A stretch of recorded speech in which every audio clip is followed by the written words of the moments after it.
So welcome everybody to another review as read. Today we will be reviewing War Without End, a collection of short stories from the Horus Heresy Series in the Warhammer 40,000 universe, or rather, in this case, the Warhammer 30,000 universe from the Black Library. This is book 33 in the series and has stories ranging from that period during the Horus Heresy. So as usual, we will go into the pros, the cons, and the conclusion. So let's get into it. The first pro of the book is that the short stories are all engaging and satisfying if you are a fan of the series or the world of Warhammer 40,000. They strike the right emotions and the tension of a page-turner, and that is definitely a thing that's happened to me during this reading. For example, in the story Imperfect with Fulgrim and Ferrus, the banter and verbal traps they lay for each other emotes the conflict and the history of these two characters if you have been reading the series, and pays off most well when you find out what happens in the end. Another pro is that as short story, there is greater leeway for the writers to innovate, as with longer narratives there is so much to include and there are restrictions from Games Workshop on the wider history and everything. Whereas in a short story, a writer is able to focus on one emotion or character. For example, like with Lord of the Red Sands, where the Primarch Angron can show his reason/dedication to his reason for rebellion, yet still show honor to his loyalist son.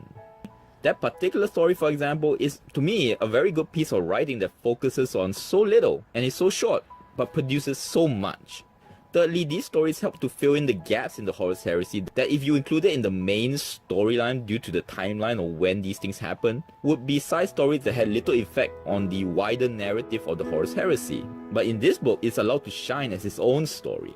It's like the kind of stories you hear in World War II about the little farmhouse that survived the war. It doesn't need to be in a documentary, but as a story in itself, it's pretty cool. Such as the story Gunsight that includes a Vindicate assassin, and this is his personal story of how he tries to murder Horus, and his personal story of how he is going mad, or is he going mad, or was it basically the ship with chaos demonic powers there driving him mad. Another pro of the book is that it's these stories that allow a person to really dive deeper into the Horus Heresy, as these are the stories that produce the little nuggets of information that really distinguishes someone in a way that only reads a Wikipedia page compared to a person who has literally read these stories in full. Example with 40k favorites like Faber's Bio. In his story Churigan, it produces a pretty big nugget of information why he looks so different from the other Emperor's children. Now with the cons, the main one is that to truly enjoy the book, I think you need to have a deeper knowledge of the Horus Heresy, as if you've not read the books or know about the Horus Heresy in some way, a lot of the investment and context of the emotion the author is trying to bring out is probably lost. As with the story Lord of the Red Sands with Angron, if you knew what they went through in their personal stories, you truly feel for why they're doing certain things, whereas if you're just reading and you have no idea what's happening, it's just a standard story of this person is feeling anger, is debating this argument, but only at the surface level. Another con is that there are one or two stories that start off really slow, and although by the end it does come out as a pretty good story and it feels satisfying, it took a while to get there.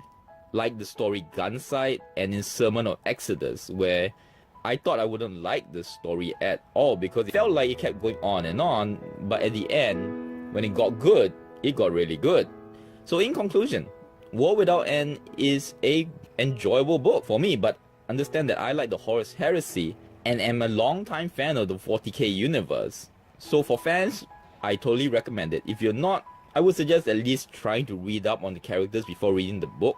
So if you like videos like this, subscribe, like, comment, and let me know what you think. Thank you very much. Till next word.